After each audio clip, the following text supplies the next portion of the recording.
Yeah. Good afternoon, everyone. Welcome.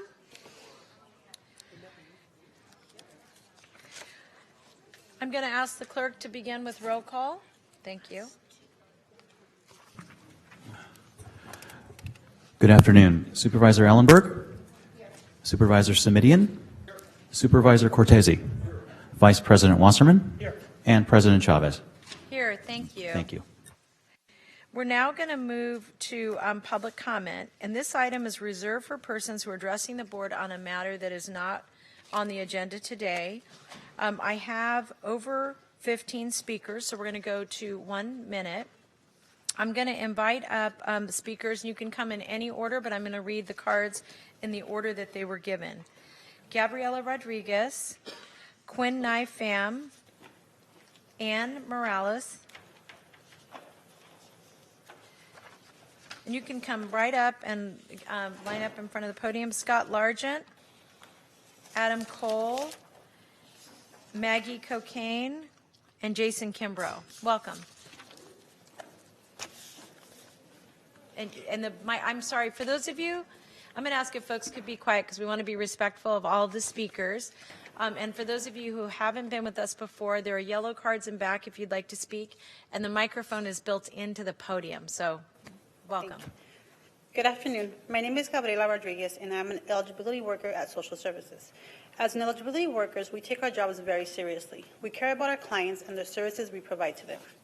I work in one of the units that assists residents, clients in applying for Medi-Cal coverage through Covered California, and we take great pride in assisting them in determining if they qualify for Medi-Cal or a Covered California plan. If they are Medi-Cal eligible, then we process the application through our system. If we determine they are not Medi-Cal eligible and are eligible for a Covered California plan, we verify subsidies are correct. We explain the type of plans they can choose from by explaining deductibles, co-payments, out-of-pocket maximums, and we also answer any questions they might have. As you know, Covered California eligibility can be very confusing, and rules are changing all the time. I'm sorry. We understand that the county has offered the 3% wage increase. In addition, we're asking a realignment would help in recruiting and keeping these eligibility workers that we have now currently in Santa Clara County. Thank you. Welcome. Good afternoon, all. My name is Nhi Pham, and I'm a public health nurse from Regional Nursing Service Program. With the novel coronavirus and many other crises in the past, we, PHNs, have always been the frontline registered nurse to respond and to combat disease and disasters to protect public health. Last year, when we had the wildfire up in Northern California, I was part of the emergency response team. We are here to educate and empower public, keeping them calm and informed. Imagine not having PHN. How chaotic would it be? People might live in fear. Daily activity may be disrupted. I ask you to reconsider our work and treat us with due fairness and respect. Thank you. Thank you. Welcome. Hello. Good afternoon, board members. My name is Ann Morales, and I am a public health nurse in the Communicable Disease Program. And as you are aware, the novel coronavirus has landed in Santa Clara County, with 2 cases identified so far. The Public Health Department takes the lead role in these types of events, and we have activated emergency operations at level 3 for over 2 weeks now. Public health nurses have the responsibility to manage these cases and the entire contact investigation, including monitoring for additional cases, contacts, and those exposed in the hospital, isolating and quarantining cases, and monitoring cases on a daily basis to ensure that no further spread in our communities happens. My fellow public health nurses and I are tasked with going to homes for cases to collect blood, nasopharyngeal, oropharyngeal, stool, and urine specimens for testing. This is a crucial role. Only PHNs have the skill to do this. In fact, hospital and clinic RNs who earn significantly more have declined to do so. Thank you. Welcome. Good afternoon. My name is Maggie Cocaine. I'm a county licensed foster home in Morgan Hill. I have a biological daughter, an adopted son, and 3 foster children. Over the weekend, I took in a sibling set of 5. So I've come here before and I spoke on our struggles on adequately supporting the children reducing their trauma, and facilitating reunification. And our biggest problem is the number of social workers. There's not enough of them to do the work. And the good ones that we do have, they all leave too soon. A seasoned quality social worker could mean the difference between a successful reunification and a foster parent's 7-day notice to return the kids to Kiki. I understand that the board is considering raises for the social workers, and I'm here to ask you to consider a significant investment in the people who support the most vulnerable population in our county. They're highly educated, and they are doing this line of work out of the goodness of their heart. So investing in social workers means investing in foster parents and the success of the children and families. Thank you. Thank you. And as Scott comes up, I'm going to introduce William Bader, Susanna Follick, and Stacy Benedict. Welcome. Great, thank you, thank you. There's several homeless roses that I talk about in here. So today I'm talking about the elderly couple that was out in front of the overnight warming location that's on Santa Clara Street. I have not been able to find them for several months. The county started to get involved. They kind of pushed away from them. The woman's a survivor of a domestic violence situation. She's trying to stay away from her abuser. They've been bounced around our county. They have now made it to the end of the line at St. James Park. So there's a 90-year-old woman right now with her mother right there, sitting in a park right now where they should not be. Okay, we need to send out the county van. We need to do what we need to do, get out a voucher, put these people in a hotel room, start figuring out what we need to do. I appreciate you talking to me out in the hallway, Jeff Smith. What do we do? These women should not be there. They're the ones that are in that video that are sitting there right in front of that window just trying to get warm. They should not be at that park right now. That's where I'm going right now. This is the number. She finally got a cell phone. We have to help these women right now. It's not a safe place for them, so I appreciate it. Thank you. Thank you. Here's the... Vanessa, Michael O'Connor, Christopher Freitas. Welcome. Good afternoon, Board of Supervisors. Adam Cole with SEMA. SEMA's been at the bargaining table for quite a few months now, but we remain as committed today as we were on day one to find a solution for our contract that means people who promote in the county into SEMA positions don't lose money when they promote. You'll see in front of you for your review a copy of the last proposal that we presented to the county during our bargaining process. As you'll see from that, we remain committed to finding solutions that cure this underlying problem, hopefully in a way that meets the county in the middle. Thank you for your time, and we look forward to your support. Welcome. Good afternoon. My name is Jason Kimbrough. I've been a social worker for 5 years, social worker 3 and continuing. And today I want to tell you about a family. It's 4 siblings and a mother. And they were on the waiting list for supervised visits for a month. And due to that, basically they lost, being on that list for a long time, they lost their bond. The parents with the parents with their children, and it became detrimental for the children. They started acting out, and then the parent lost focus on what she was trying to do, trying to get her kids back, and this is unacceptable. It's not the parents' fault, but it's the county's fault as far as adding extra trauma. So 3% across the board is not enough. Realignment is necessary. Thank you. Thank you. Welcome. My name is William Botter. I work for the Department of Family and Children's Services. I'm a social worker in the emergency response. I'm speaking with you today for your leadership. Children are being put at risk, and the quality of our work is being destroyed. This is due to extreme number of vacancies, the lack of employee retention, an unmanageable caseload standard, workers going out on medical leave due to stress and being overworked, forced overtime, and no current system of accountability. Year to date, I have accumulated over 500 hours of overtime and have worked 7 days a week for the past 6 weeks just to keep up with my workload. I will not compromise the quality of service that I'm giving to the families that I work with. If I miss something, in my assessment, it could result in neglect, abuse, or even the death of a child. I'm asking you today to please address our retention and vacancy crisis. attract new employees so that we may fill our vacancies and keep our passionate and educated employees that we already have. Do this by implementing a realignment of wages and ensuring appropriate workload. Thank you. Thank you.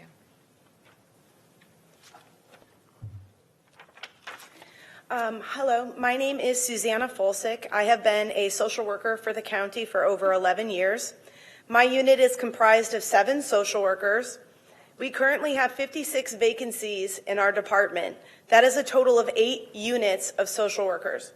Our vacancy rates are only as high as they are because qualified, exceptional social workers are highly marketable and they can go pretty much anywhere. We are in a climate where our MSW programs are becoming smaller across the country. Without our ability to attract and retain qualified, exceptional social workers that have the heart for this work, our kids and families do poorly. Imagine, if you will, the staggering ripple effect in terms of county resources that will be needed over the years to address the fallout of us not being able to do a good job the first time. My bottom line, 3% is not enough.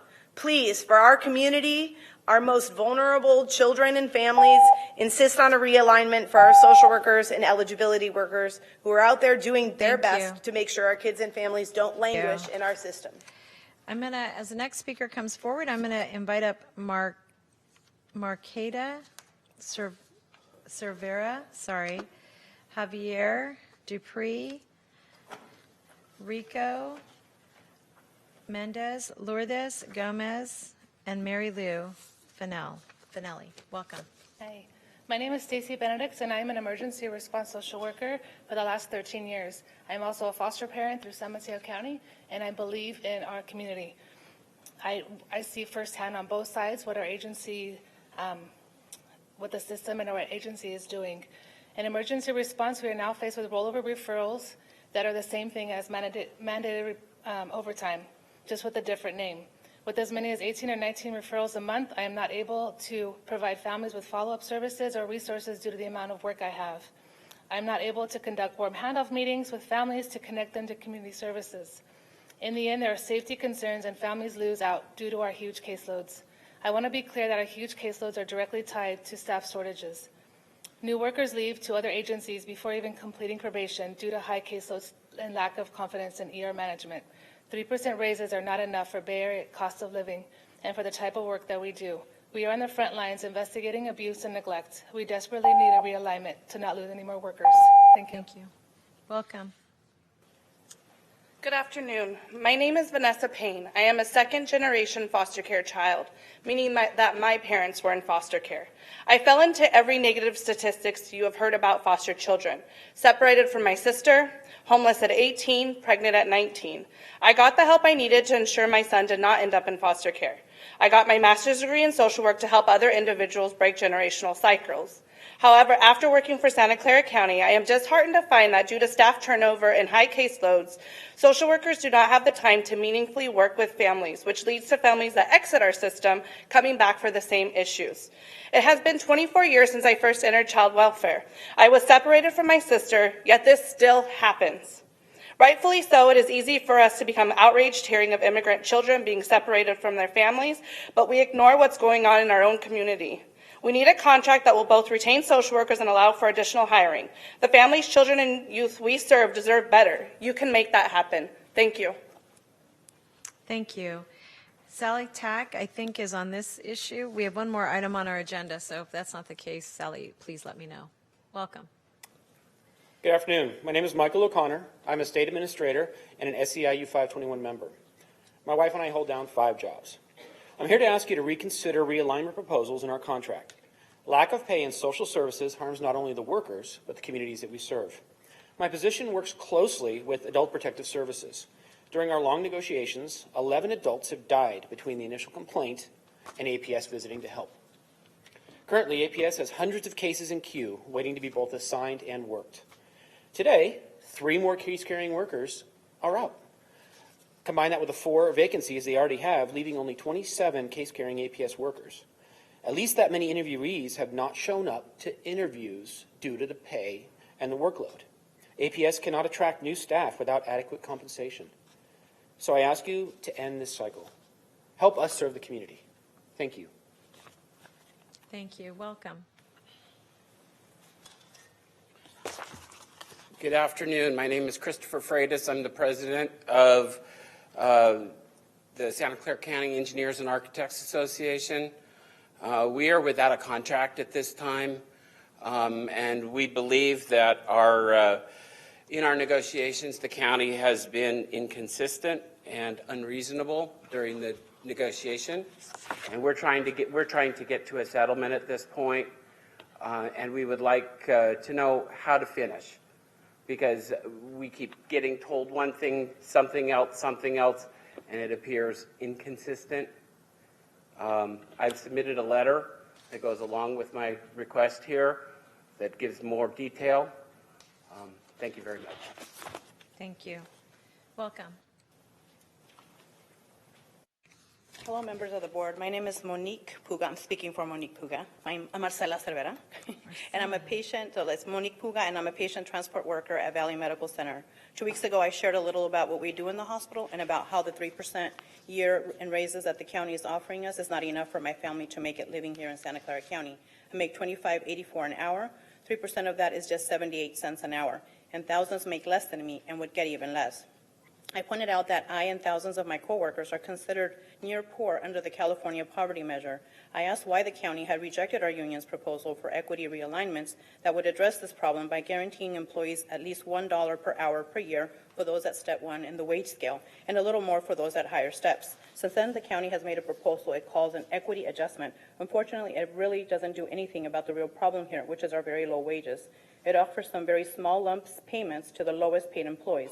It's not very much. I would get an average of about $400 a year in one-time payments. I have a paper that I would like to submit for the board to read. Thank you. Welcome. Good afternoon. My name is Xavier Dupree, and I am a hazardous materials technician for the Department of Environmental Health. My position regulates and ensures that hazardous materials are properly stored by commercial businesses and that the public has a place to dispose of hazardous waste. I would first like to acknowledge the demanding times that all of my fellow public servants have faced. If you are SEIU, RPNA, SEMA, or other represented or unrepresented employee in the county, this has been a trying 8 months for you. I am sure there are many competing factors that the Board of Supervisors has to consider when determining the limitation of employment contracts. My appeal to the board goes longer than I can summarize in a minute's time, and I implore the board to read my full substantive thoughts at the beginning of closed session. However, the theme is best expressed by Secretary Clinton's credo when she sought office: do all the good you can for all the people you can in all the ways you can as long as you ever can. Thank you.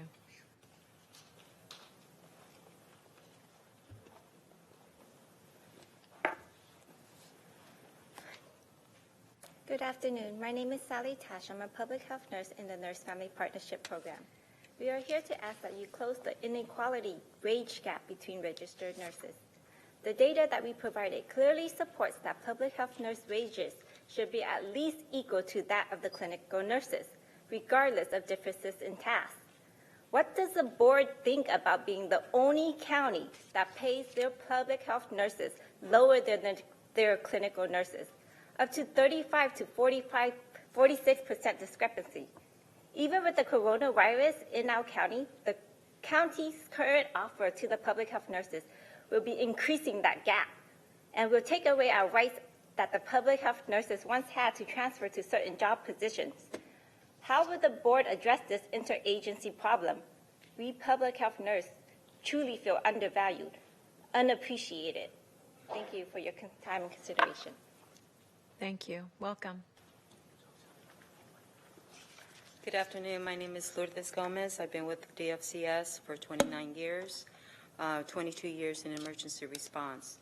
An ER worker is the first in-person contact for a family, child, and the community. We often have to remove children from their homes. Our initial goal is to reduce this trauma for children that have already been traumatized. However, our high workload, lack of support from management makes doing so nearly impossible. Wendy, Daniel, and ER managers refused to cease and desist on the rolling referrals, and they indicated that they would continue to assign them.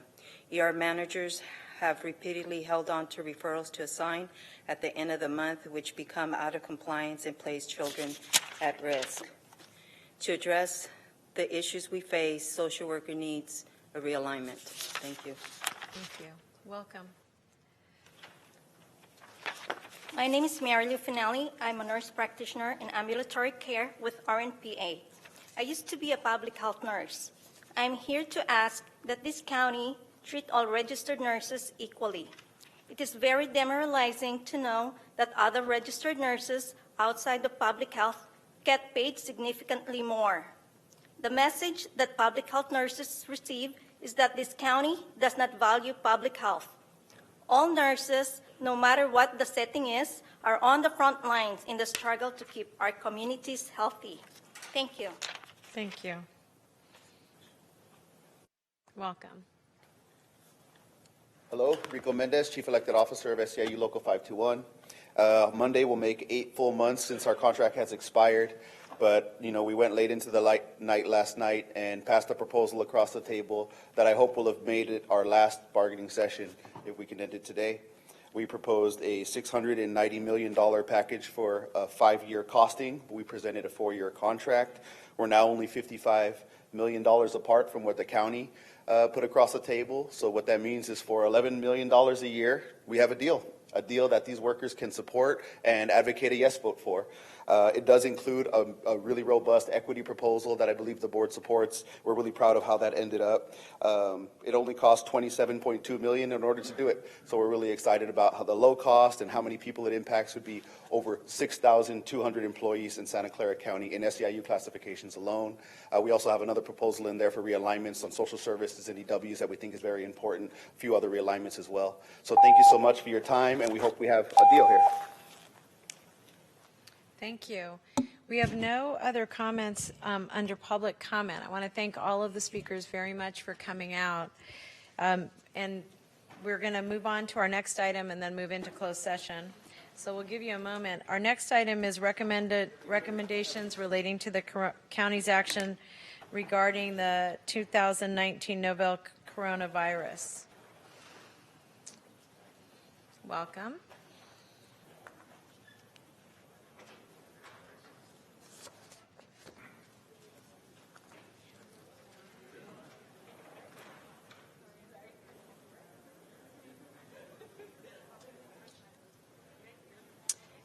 Yes, I'm just going to ask folks if they could leave quietly and we can go ahead and begin. Dr. Cody.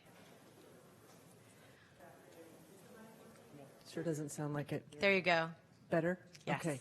Good afternoon. I'm Dr. Sarah Cody. I'm the County Health Officer, and I am here to answer any questions that you might have about the declaration of local public health emergency that I declared on February 3rd, and to ask that you ratify the declaration and extend it for 30 days. Thank you. So for ratification and extension. And I don't know, Dr. Smith, and then I'll come over to you, Mike. Did you have any comments you wanted to make? No, I just want to compliment our Public Health Department and Office of Emergency Management who are doing a fabulous job keeping us ready and prepared. And under Dr. Cody's leadership, we are the county of focus in the state, and we're doing a great job. Thank you. We have one speaker on this item. If Sally Thack still wanted to speak on it? No? All right. With that, I'll then go to Supervisor Wasserman. Thank you, Madam Chair. I'll make the motion to adopt the resolution and extend the declaration. We have a motion, and we have a second by Dave, and then comments. Supervisor Simidian? Thank you, Madam Chair. I just wanted to share with the board and any members of the public that this item will be on our February 19th Health and Hospital Committee agenda. We always take the opportunity to hear from Dr. Cody on public health matters, but we've set this item aside as a separate and specific item for discussion on that day. Things are obviously changing day to day, and so I thought it would be helpful and important to take advantage of the opportunity that our regularly scheduled meeting on the 19th provides to get an update at that time. So we'll do a deeper dive then, and I just wanted folks who saw us take this relatively expeditious move know that we'll be doing a deeper dive at that time. Thank you. Thank you. The only thing I wanted to add is that, one, I just would extend my appreciation to your team, and but the second is that I also think it's a really great opportunity for us to explain to the public a little more about influenza. And the reason I say that is I know that we have a number of deaths every year that happen from the flu that could be, for many people, abated if we could encourage them to get the flu shot early. And so I say that not because I want to just mix apples and oranges, but I think just very generally thinking about how this creates an opportunity for us to have a broader conversation about both the safety and health risks, but also where we can be proactive with some of the flus that we're able to do that. So I would just ask if Supervisor Simidian, if you could expand that a little bit as you look at it at the board level, just because I think it might be important for us as we get out of this flu season and get ready for another. Yeah, we're still in the thick of this flu season, as you probably know, and it is challenging to keep the messages distinct and separate, but all of this can be prevented by people washing their hands and staying home when they're sick. So there you go. That is a declaration. Wash your hands, stay home when you're sick. Sick. All right. Yeah, basic stuff. Thank you. With all that, we have all of us have voted. If you will show the votes on the screen. And that passes unanimously. Thank you very much.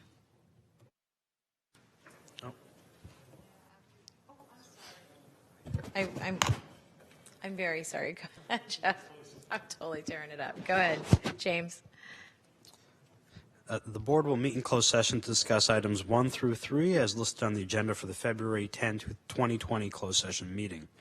With respect to item number 2, John Mills, Director of the Employee Services Agency, is the county's designated representative. Does any board member of the county executive have a conflict of interest with any item listed on today's closed session agenda for which you need to recuse yourself? If so, please indicate at this time before we move into closed session. All right. Thank you.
Testing.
Good afternoon, everyone. We're going to go ahead and get our meeting started. Welcome. I apologize for us starting late. Our closed session went a little long. We're going to begin with the Pledge of Allegiance, and it will be led by Mike Wasserman. I pledge allegiance to the flag of the United States of America and to the republic for which it stands, one nation, under God, indivisible, with liberty and justice for all.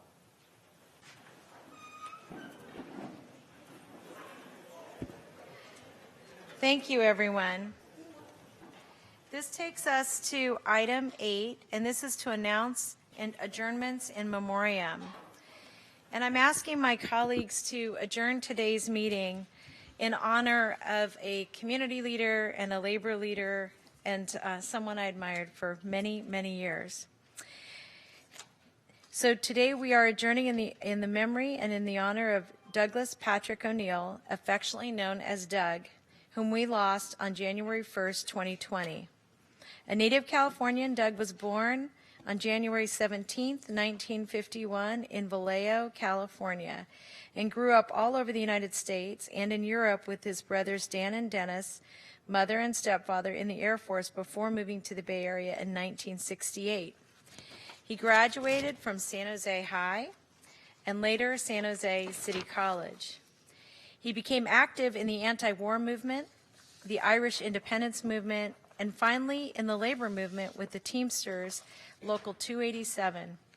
Starting out as a truck driver, then an organizer, he worked his way up to principal officer where he served until his retirement in 2005. Doug was respected by his members and employers alike for his advocacy for working people. Doug's work in the labor movement extended beyond the Teamsters, and he threw his support and energy to numerous local unions, including nurses, the building trades, and the city and county workers, and worked hard for political causes impacting working people. He was a labor leader when he met his wife, labor lawyer Kathy Scher, in 1985, and they've been married for over 33 years.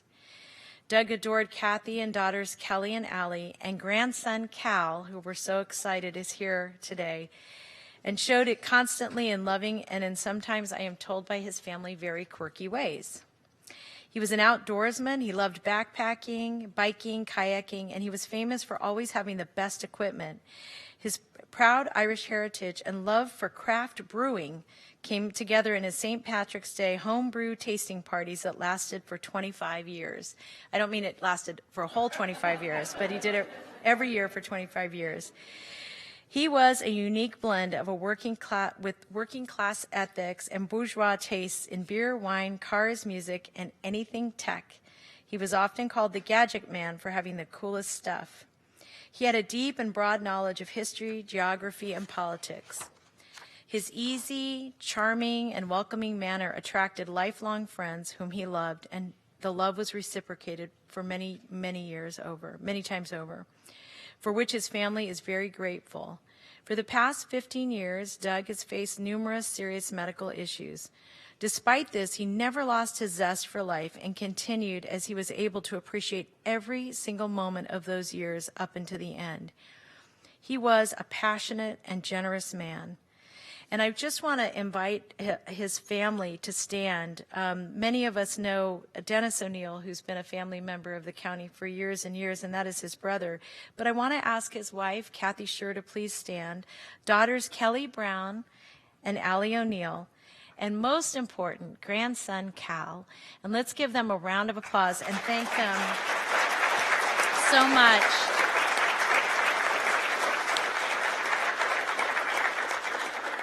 And we want to thank you for sharing Doug and letting us honor him and your family today. And we're very sorry for your loss. Thank you for being here. Let's give them one more round of applause.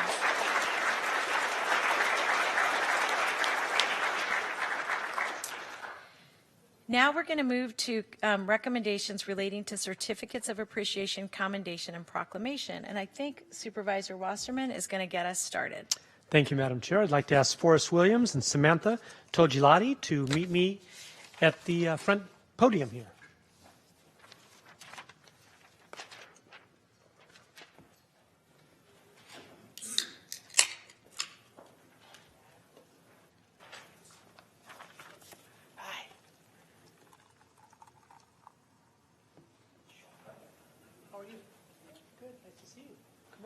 Madam President, before Supervisor Wasserman begins, forgive me if I am not recalling, have we actually adopted these resolutions yet? Maybe we should do that. I don't want Mr. Wasserman to have to take back his resolution here in a moment. I think that would be awkward. I'd be happy to lean forward and move approval of all of the items under item number 9 if this is the appropriate motion. Let's just make it the appropriate time, and we'll do that for all of our presentations. So we have a motion and we have a second. All those in favor say aye. Aye. Mike, are you sure? I am. Okay. And that passes unanimously. Thank you. Thank you. We're good to go? Yes, we are. Thank you. Samantha, come right up here. And thank you. I've got the Honorable Forrest Williams here, former San Jose City Council member, and now a Santa Clara Valley Science and Engineering Fair Association board member. And I'll introduce you in just a minute. And sir, your name? Dennis. Dennis Tagilat. Good, good, good. And my family was Puccinelli, so I can handle that pretty well. All right. And here we have Samantha. Round of applause for Samantha. It's all about you. Samantha came in first place. She's the first place middle school winner of the 2019 Synopsis Championship Award for her Fish versus Soil project. And we're going to let Mr. Williams say a few words. Does that sound okay with you? All right. And if you'd like to say a few afterwards, then you're welcome to, and then we'll turn around for a picture. Okay? Thank you. You bet. I'd like to say to the Board of Supervisors, I want to thank all of you for the consideration of this fantastic young lady here. I mean, look at her age. She's already looking for the future. She's looking at how we're going to survive. And so I'm just thrilled to be here today to recognize her. I'm with the Santa Clara Valley Science and Engineering Fair Association, and it's our job to encourage parents, students, teachers, everyone to be engineers, scientists, technologists, scientists in the sense of the world, moving the world forward.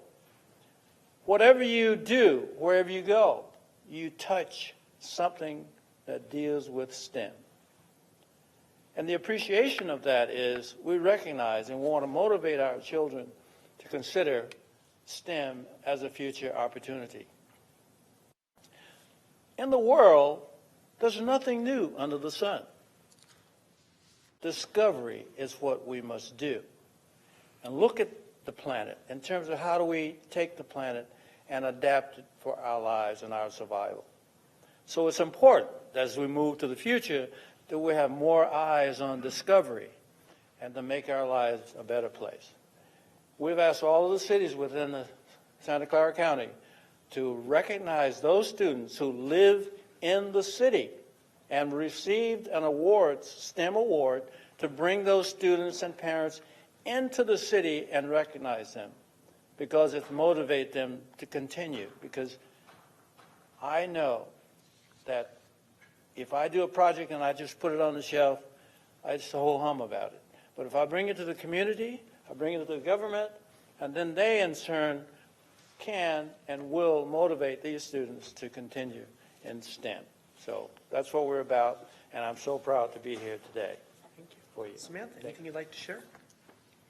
I want to say thank you for this opportunity, and thank you for my family for helping me with this. All right, Samantha.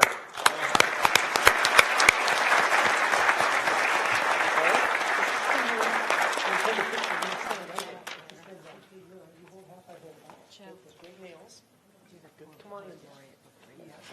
Yeah, sorry about that. Thank you for catching that.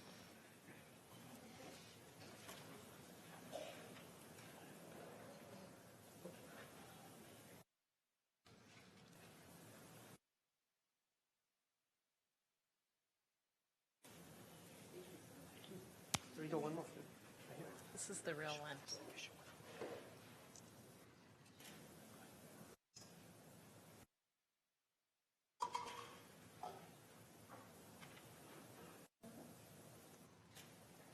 Very sweet. All right. Congratulations.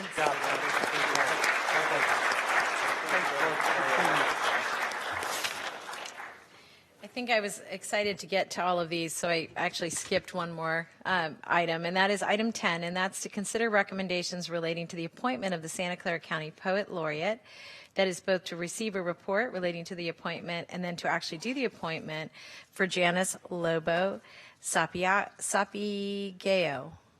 Sapigao? Not even close? Sapigao. Okay. Thank you. So that's item 10. Can I get a motion to approve? A second? All those in favor, if you could just punch your screen. Let's make sure there's no, yay. That was good news since she's here. So then what I'd like to do is we're going to do a presentation by our poet laureate. And I wanted to see if Nancy, could you come up and introduce her? And then I think I'm going to join you over there. And we're going to introduce her and invite her up. Is that all right? No, come on up. That's right. We wanted a dramatic entrance. Could you all do a drum roll? Yeah, we're very excited about you being here. So I have the honor of introducing our newly appointed Santa Clara County Poet Laureate, who will serve as our 6th Santa Clara Poet Laureate for a 2-year term through December 2021. Janice is a native and current resident of San Jose, and she teaches English at San Jose State University.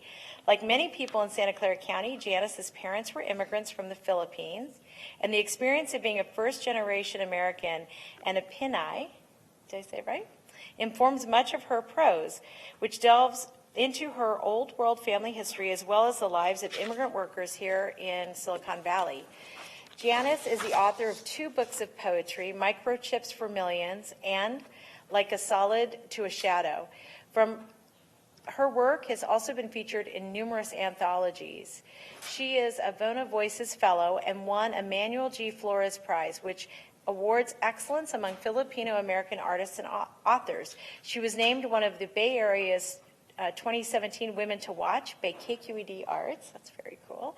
Janice is a poetry editor at Angel City Review and was a co-founder of Sunday Jump, an open mic event in LA's Filipino town. Janice is a frequent performer at open mic, collegiate, and other poetry events across the county. She looks forward to working with the youth in our community as the County Poet Laureate and to develop a Youth Poet Laureate program to further encourage the art, which is amazing. And before we hear from Janice, I just wanted to make sure that you, Nancy, got a chance to say something about her, since you are the librarian of all librarians. Well, the County Library District is delighted to be the new lead agency for the Poet Laureate program, along with Silicon Valley Creates and the County CEO's office. Today, we are recommending the appointment of a new County Poet Laureate for a 2-year term through December 2021. As Supervisor Chavez said, the Poet Laureate program began in 2008 as a way to promote spoken and written verse among Santa Clara County residents and to celebrate the literary arts of our community. Following a competitive peer review and interview process organized by the county, Silicon Valley Creates, and the Library District, Janice Lobo Sapigao, closer? She's only been practicing with me for an hour, emerged as the recommended individual to fill the position for the next 2 years. We look forward to working with Janice to help her connect with communities across the county and inspire the next generation of readers and poets through the program. Thank you. And the one other thing I wanted to add is we have some of our former poet laureates here, which is very cool. And Mike McGee, if you could just stand and let us be, woo, poetry, yay. Mike McGee, he's been practicing that wave. Sally Ashton. Arlene Biala. And David Perez. We really are honored to have all of you here with us today. And I'd also just like to have our CEO of Silicon Valley Creates, Connie Martinez, and Associate Director Alexander Abranowski take a bow. And please stand up, Connie. You just have been the reason this all stays alive, so thank you.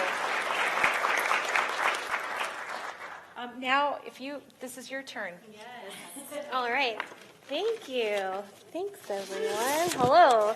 I'm Janice Lobos Sopigal. I do want to say, too, I teach at Skyline College, and I used to teach at San Jose City College. I just have to say that in case my students see this and, remind me that I should have said something. So I'm here, and I want to say thank you. I'm really excited to be the Poet Laureate for this county. I want to say, first of all, thank you to all of the people, teachers, friends, students who have given me words in English, in Ilocano, and in Tagalog. Thank you to everyone who's given me books and movies and songs. I really would not be here if it weren't for all of those art forms. Thank you to the Board of Supervisors behind me. Yes, you approved me, and here we go. I want to say thank you to Silicon Valley Creates, Alyssa Erickson, Connie Martinez, the County Public Libraries, Diane Roche. And to the Poetry Center of San Jose, East Palo Alto Poet Laureate, Kalamu Kashe, who also helped with getting me here, and to the past Poets Laureate, David, Sally, Mike, Arlene, and Nils, who is not here. I want to say that I'm going to need your support and that poetry is also going to be in good hands with me. Yes. I want to thank my family who's here, my sister-in-law, future sister-in-law, getting married this Friday, Cynthia Yee, who is here. Yes, Cynthia, congrats. Congratulations. And also to my husband, Paulo Espiritu, who is a hardworking educator for San Jose Unified. And I also wanted to acknowledge my family who just quite frankly could not be here. My brother William, who works, my stepdad, who takes care of my mom, for whom the poem I'll read is about. I hope that this poem normalizes conversations around mental health. I hope that it highlights the role of medical care, and all of this is coming from someone who identifies as a daughter whose mother is fighting cancer every single day. I hope that we can celebrate and honor and recognize the struggles of women, women of color, non-binary women, and girls of color. I hope that with the county we can storify and poeticize this whole place with all of our differences and all of our truths. So I dedicate this poem to Felicitation El Samara, who might be at home watching this. I don't know. This poem is called Therapist Recommendation. We drive on I-880 towards Home Goods and TJ Maxx in Cupertino from San Jose. Ma takes a deep breath while I fumble with choosing a radio station and the wheel. Ma says again that she is scared, asks again emphatically as if we had been inside a conversation. My mom asks the windshield, "What if I die?" Says to her palm, "You and your brother are not even married yet." My mom can mind read so effortlessly from the passenger side. Who will take care of you? When Ma says she's scared, I don't listen. Her confessions are the writing prompts that I dodge. I don't let her finish her sentences. I deflect her fears with my jumping avoidance, and instead of my empty phrases like, "Don't worry," or "You're fine, Mom," I stop silencing her. And instead, I imagine that we will drive back to the hospital for free cupcakes. That all of the doctors are in one room celebrating, telling us that her cancer is in remission, confirming the research that it will no longer exist to kill. We will never have to come back here. In fact, everyone in the hospital will be healed and released, and then the hospital will suddenly have a circus and playground department or something vapid but entertaining like the Museum of Ice Cream, where illusion is playful and tangible, and then suddenly the warriors will appear in full support, and they will all sign a jersey, and she will take pictures with her favorites. My mom calls Stephen Curry Step Carrie, like she's giving the sweetest instructions for how to do a layup. And then he will hug her and congratulations. And then the nurses, they will hold flowers and give us canvas bags as big as hot air balloons for a shopping spree. And then they will hand us golden envelopes with gift cards to discount retail stores and malls. They will give us clocks with no minutes or hour hands. Nothing will slip away from us, especially not our time with each other. Thank you. Beautiful.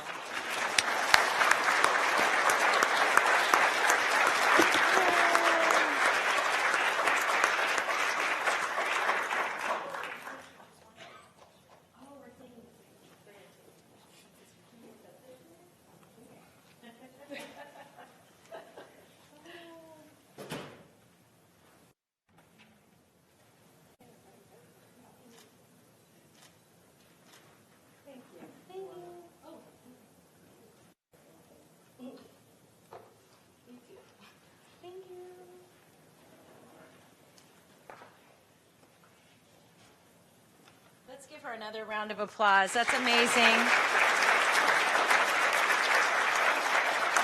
We'll look forward to working with you and all the other Poets Laureate. Let's give them another round of applause for their service to us. It is my pleasure to bring forward Joe Simitian for a commendation he would like to make.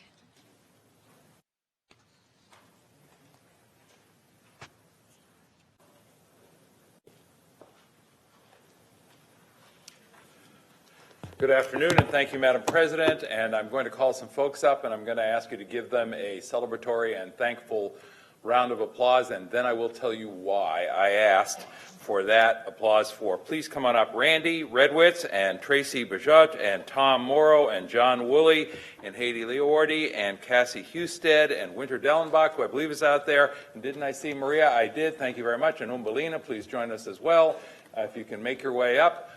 Please give these folks a round of applause.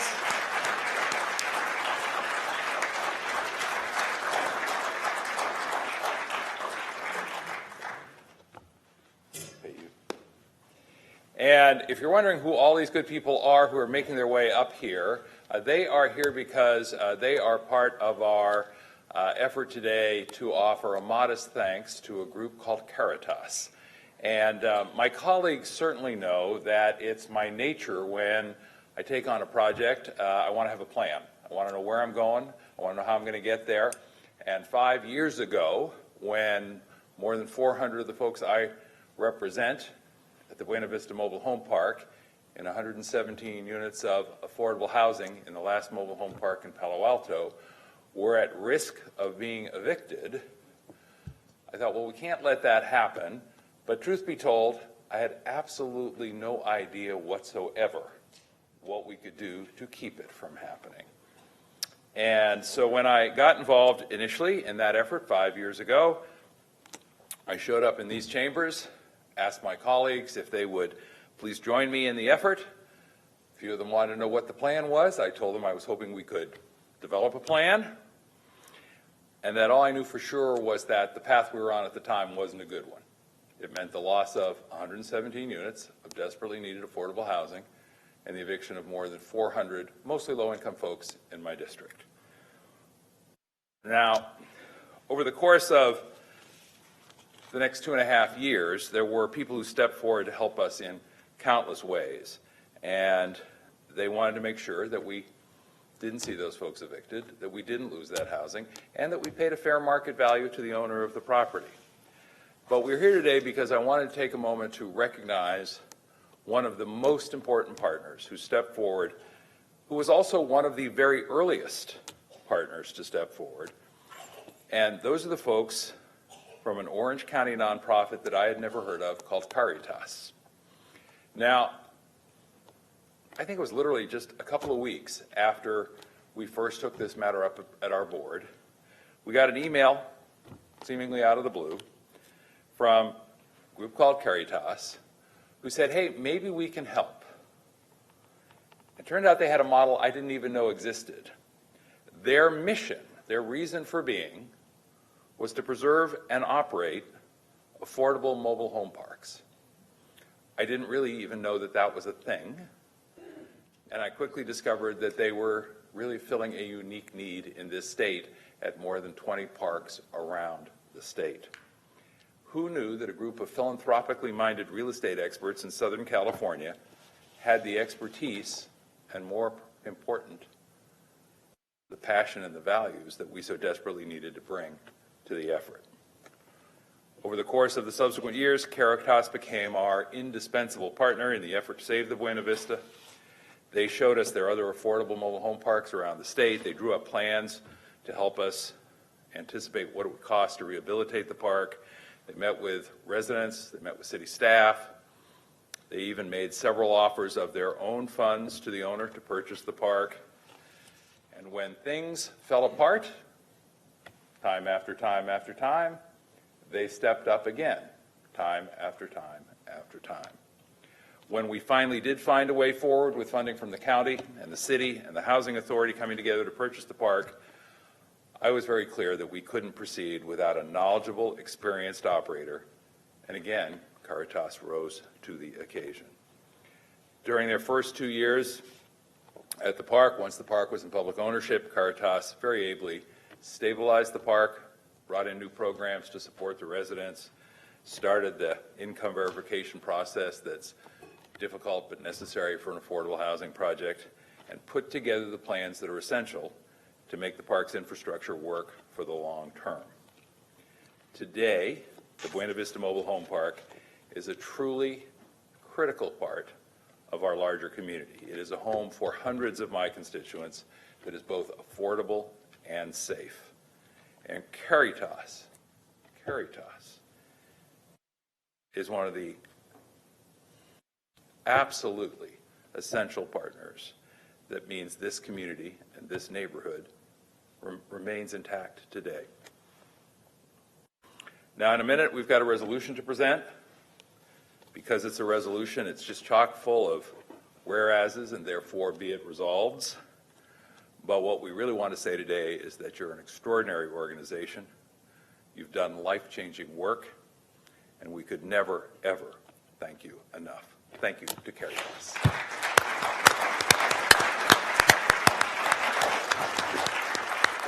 Randy, would you like to say a word? Sure. Okay, please do. Randy Redwitz, the CEO of Caritas. Thanks. Thank you, Supervisor Simidian. Supervisor gave you a good rundown historically of Caritas and what Caritas is all about. And, the group behind me, I'm very proud of, had a hand in the Buena Vista and what was accomplished at Buena Vista. As Supervisor said, we started with him very early on, before the park ever changed hands, and tried to make an acquisition of that community, again, to preserve the mobile home community for the residents. And that didn't work out, but what did work out was a property management arrangement where we were able to really affect the transition of that community from a very upsetting time to hopefully today a very stabilized time. And for that, we feel very, very proud of that association. We love that community. We love the residents of that community. We had great, incredible experiences in that community. And we hope that we can touch that community in some other way, in some other part of the county, in some other part of the state. It's all connected. It's what we do and the mission we follow. So to the Board of Supervisors, thank you very much for this accommodation that I guess is coming. And to a special thank you to Supervisor Simidian, who's been an incredible friend, confidant. Many times I lost heart on the ability to affect this transition and acquisition, and I would just come up and meet with Supervisor and we'd talk it through at any hour of the day. In fact, we did it one day it was Labor Day, and I couldn't believe he was working on Labor Day, and I flew up and met with him, but always reassuring and always very accommodating. So it's a great, incredibly great experience that we've had in this community and with him in particular. So thank you. Thank you very much.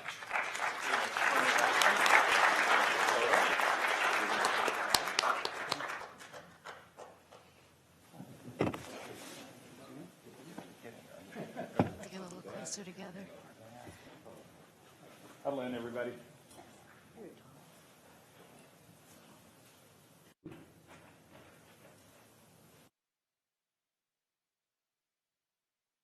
All good? One more round of applause, please, for these life-changing.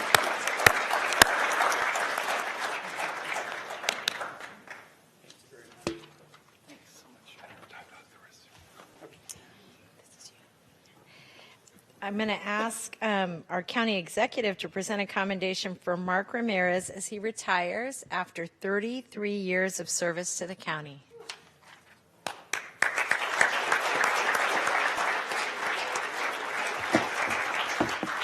There's Mark. Come on up. Come on down.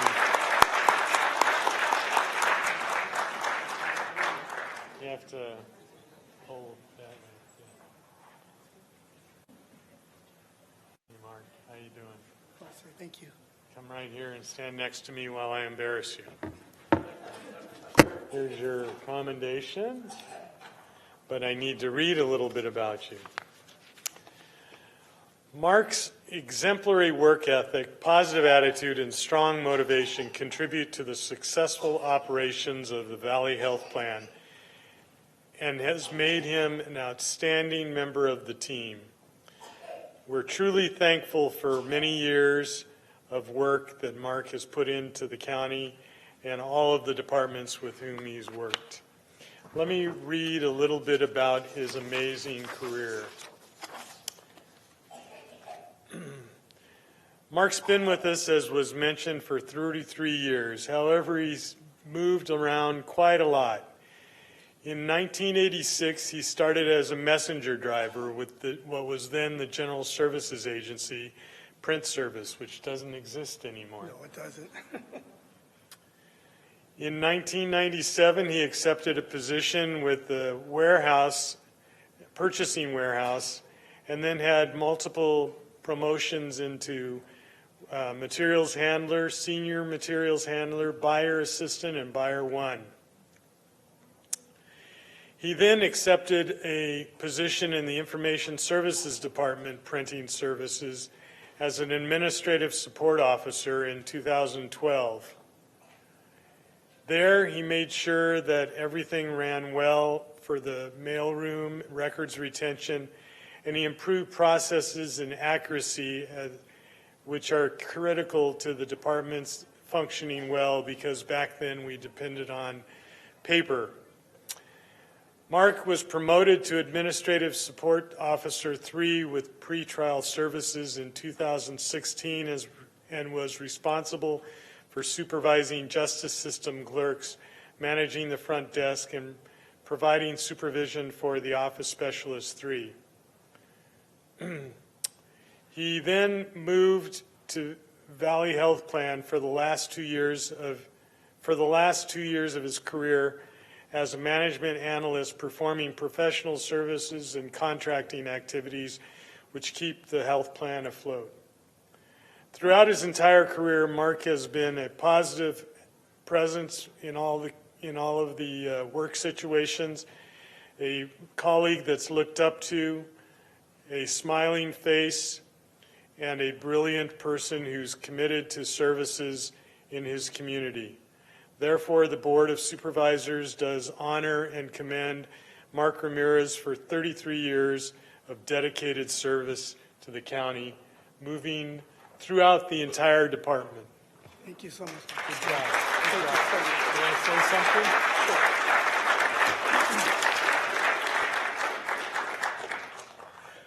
I want to thank everyone for all my years of service to the county. I cannot imagine being anywhere else. I was grateful for all the years that I've been here, all the people that I've known, more importantly for the work that everyone does throughout the county. All of you do a tremendous job, and all of you should be proud of the work you do, because it all matters. Because being a public service person is something that I took pride in doing all my life, or 33 years of it.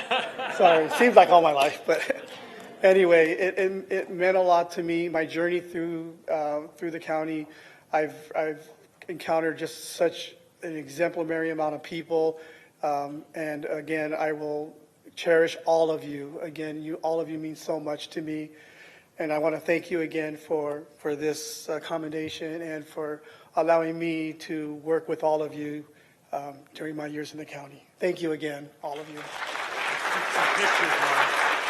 Really proud to be associated with working with somebody like you. Thank you. Great work.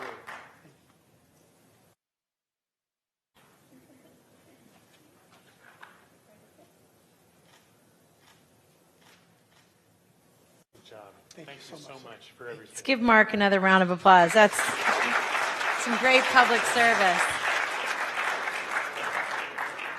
And now we're going to do present certificates of appreciation to our Employee Excellent Awards honorees for February 2020.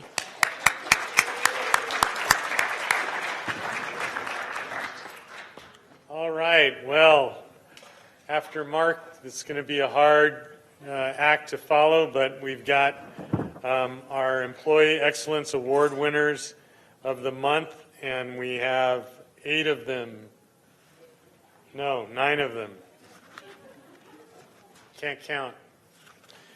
All right, will you all come up and join me to my right and to my left in the chairs that we've got down there? You know who you are, and a round of applause.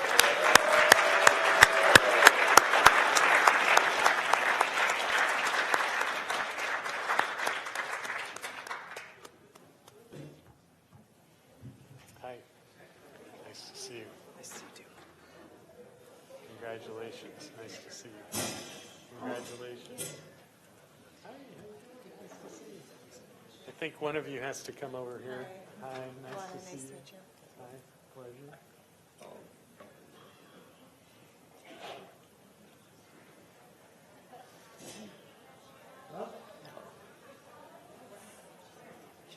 We got an extra chair.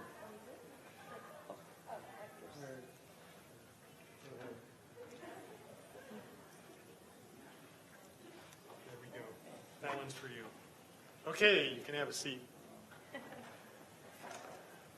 So I was sort of right. There really are 8 award winners and an award right here. How you doing?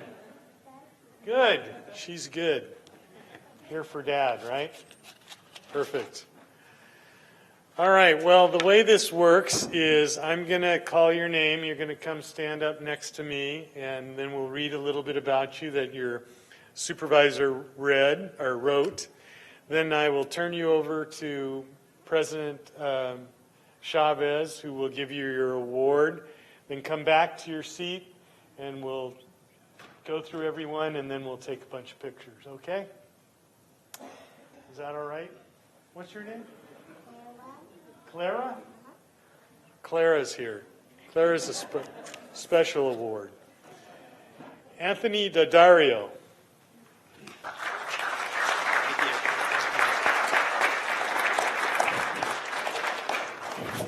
I love his mustache.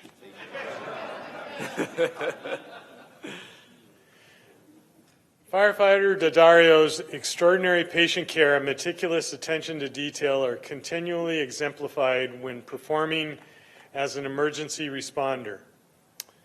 His dedication, commitment, and abilities in performing his duties within the paramedic scope of practice are absolutely worthy of recognition, and that's why he's here.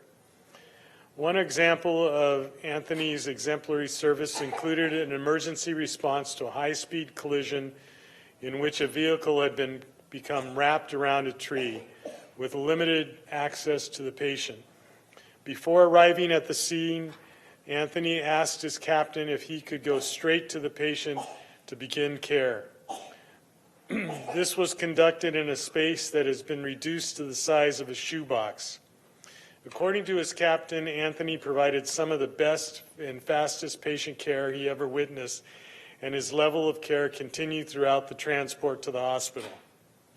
After the call, Anthony asked for feedback and what he could have done differently, showing again his level of dedication and humility. Anthony's desire to improve and his commitment to patient care are unparalleled. He is to be commended for his outstanding work as a firefighter paramedic, for his exceptional knowledge of the paramedic scope of service, for his dedication to patient care, and for his continued dedication to excellence. Because of him, the lives of people in this county are better off. Congratulations. Thank you. Good job. Strong work.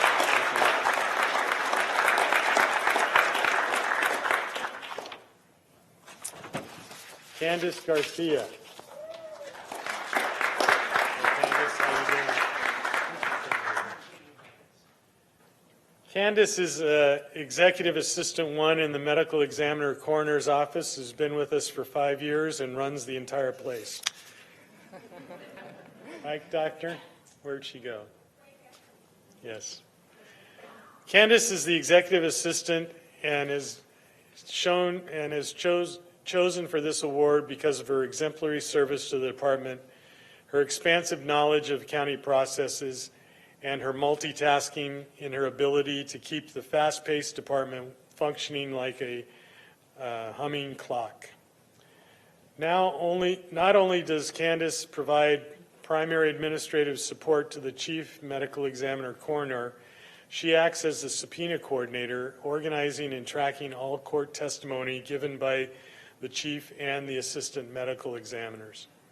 She is the safety coordinator for the department, and she does a phenomenal job working with administration to ensure that the department meets all safety requirements and compliance.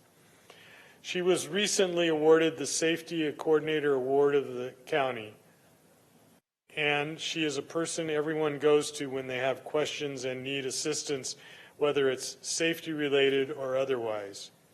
Candace continues to aid in other areas of the department, and she's proficient in the use of SAP, Ariba, payroll, and procurement. Could you teach me how to do that? Sure. Thanks. Candace accomplishes her tasks with the utmost professionalism, calmness, and composure. She's always able to lend a helping hand when needed and has the respect of her peers and superiors.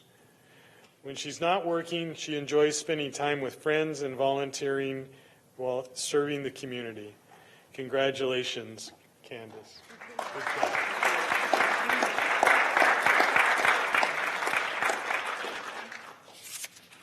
And I really do know that Dr. Jordan couldn't exist without Candace. Sorry. She's the one who keeps the place organized. Tin. How's it going?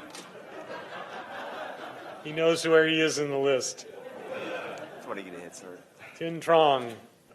He's an accountant one with Valley Health Plan with 8 years of service. Tin joined the billing and enrollment unit as accountant one in the early part of 2019. He has since taken sole ownership for training 4 new staff and has become the central person for the department's policy and processes revision.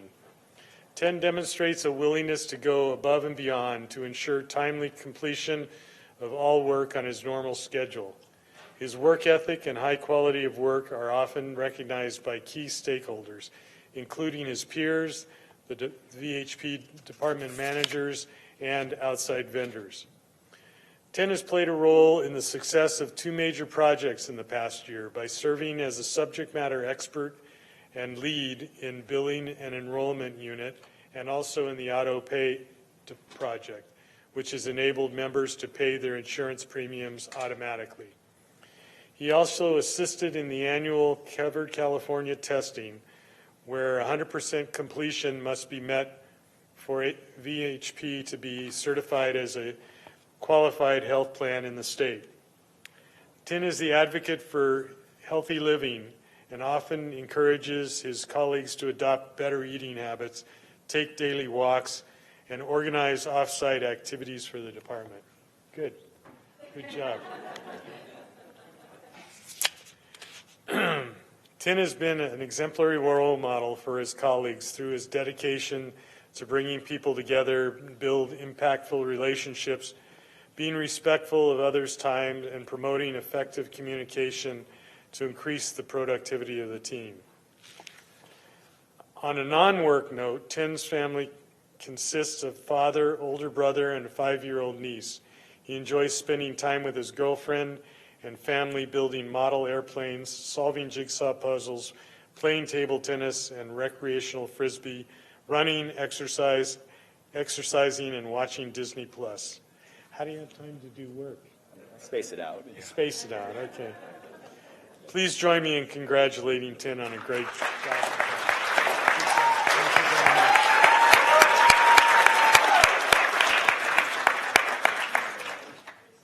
Okay.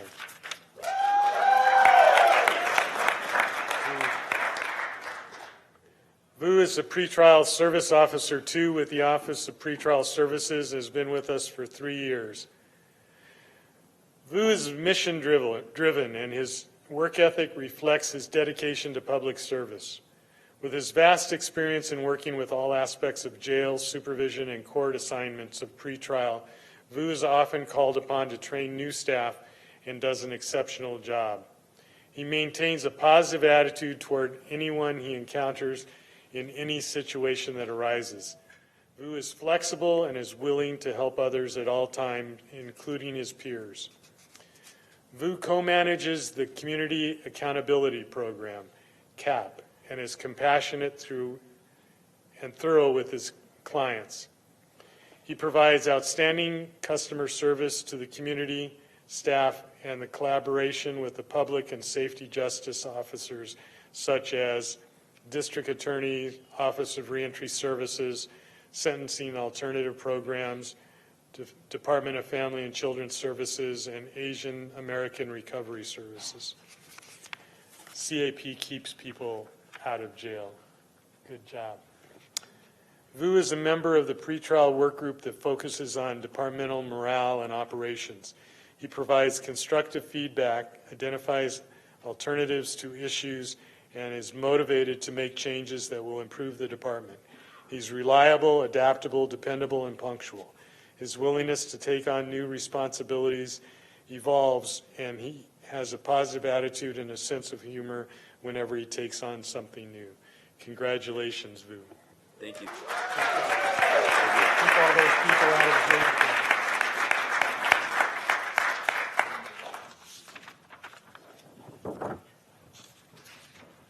I don't think Jared is here, right? He'll come next month. Mike Chang.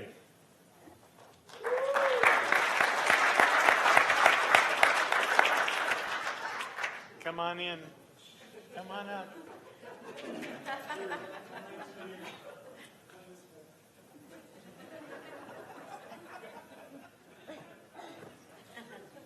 Good job. Mike is a senior integration analyst at TSS and has been with us for 2.5 years. Last year, the county acquired 2 new hospitals. Following this acquisition, Mike was assigned the challenging task of helping lead the integration of O'Connor and St. Louis electronic health information into the county's health record. Big job. Done in record time. I guess we'll get to that in a sec. This work involved converting historical, demographic, clinical, and financial info from the 2 new hospitals and incorporating it into Epic so that care providers could pull up a patient's history and give the best possible care. Although the initial months saw some hiccups due to data format inconsistencies, challenges in the legacy systems, and issues of reformatting data, Mike worked long hours and weekends nonstop. His efforts helped to get Phase 1 completely successfully implemented on time, which included pathology, radiology, transcribed notes, and charges. He is currently working on Phase 2 of the project, which includes the general lab and microbiology. Faced with extremely demanding project and highly important time limits, with many variables, moving targets, Mike demonstrates his ability to deliver meaningful results rapidly and accurately. Kudos to Mike for his commitment, hard work, and excellent follow-through. Without the transfer of effective information, the purchase of the hospitals would have been a failure. Mike did it in record time and deserves a recommendation for this award. Thank you very much.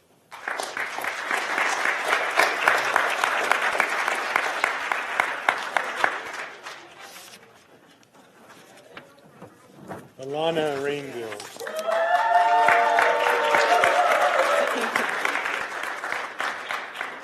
Alana is a senior management analyst with the Social Services Agency and has been with us for 15 years. The last 7 of which have been in the Office of Contracts Management. No wonder they're managed so well. That's right. That's right. We don't worry about social services contracts. She's responsible for overseeing hundreds of contracts annually, many offering critical services to the community. She takes pride in creating quality contracts that ensure that the county's residents are provided with the highest quality services and care. Alana constantly engages vendors to offer technical support and is always ready to help teammates overcome challenges.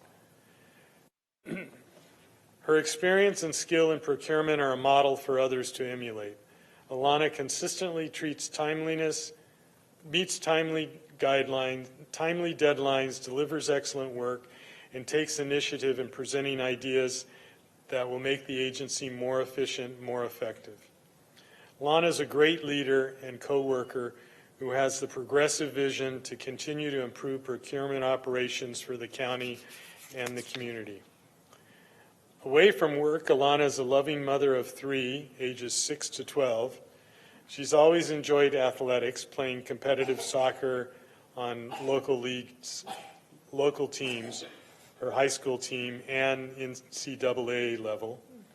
Her passion continues to be evident today as she volunteers her time as a youth sports coach and supports her children in their sports endeavors. Alana is a major asset to SSA, and we're very happy to have her as part of the county team. Congratulations.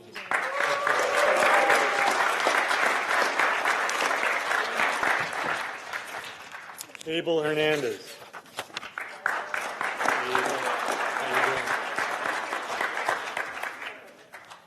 Abel is the Assistant Director of Food Services at Valley Medical Center, has been with us for 32 years. Good job. Abel consistently goes above and beyond to serve the patients, visitors, and staff of the Valley Medical Center. His nomination for this award was roundly approved and endorsed by many executive leaders at the medical center. He is frequently described as being so gracious and excited to seek ways to improve the patient's experience when it comes to meals. This past year, as a member of the Holiday Planning Steering Committee, Abel suggested that the VMC kitchen prepare the holiday meal for hospital staff. He excelled in formulating ideas to serve and recognize the 6,000 plus staff members that make the hospital run. He put forth a tremendous personal effort, and the event was a huge success. Abel's confidence to bring innovative ideas to the table enables the hospital to move forward with improved morale, budget savings, and unity. To ensure that the holiday meal was a success, he served, prepared, supervised all the meals by himself through the night shift, and he professionally organized a smooth distribution of hot meals. As a manager, Abel sets an example for personally rolling up his sleeves and getting the job done. Congratulations, Abel.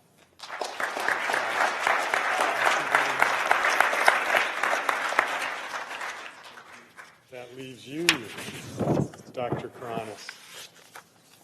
Dr. Karanis, Yvonne Karanis, is a physician at Valley Medical Center who's been with us for 14 years. During that time, Dr. Karanis has consistently demonstrated her commitment to the mission of the county. As a practicing reconstructive surgeon specializing in the care of patients suffering from burns, being the leader of our world-renowned burn unit, she provides outstanding care to patients in need. Under her leadership, the burn unit has consistently provided high-quality, timely access to burn patients. And she has contributed to the national knowledge about the care of burns and multiple presentations, and has made multiple presentations and written multiple publications, including a recent one involving the care of a patient who was homeless. Dr. Karanis has led the Division of Plastic and Reconstructive Surgery, including the recruitment of newly hired surgeons with expertise in complex trauma reconstruction, as well as comprehensive care of breast disease. She was awarded multiple teaching awards from the trainees in the field of surgery during her career. In addition to providing high-quality care as a physician and the division chief, Dr. Karanis has contributed significantly to the acquisition of O'Connor and St. Louis.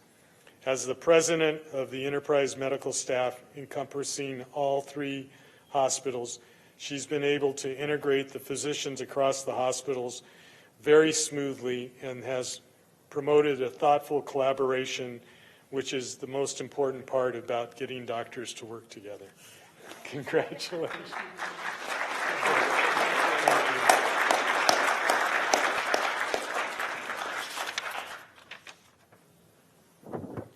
It's really hard to get doctors to work together. You get 10 in a room, you get 1,000 different opinions. Good job. Okay, well, another big round of applause for everyone.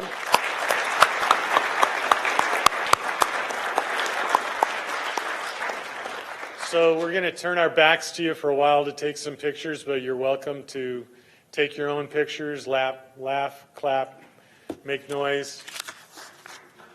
Right around here in a semicircle.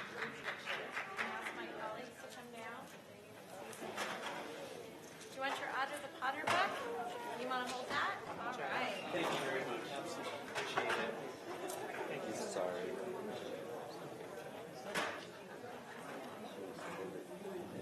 Yeah, I was thinking the same about Will.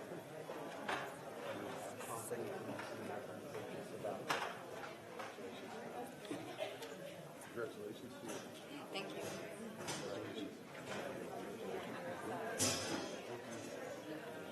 Congratulations. Thank you, everybody.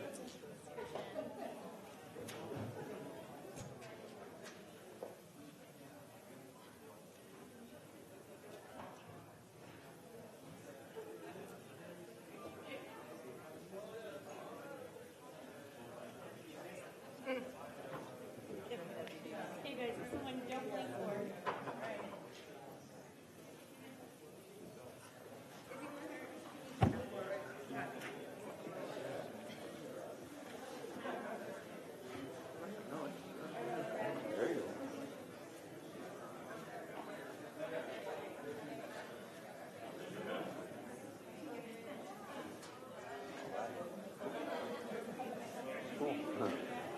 Thank you all. Thank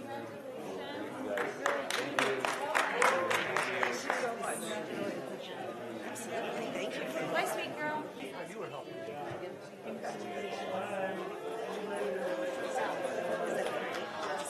there. Looking forward to it. Thanks, man. Oh my God.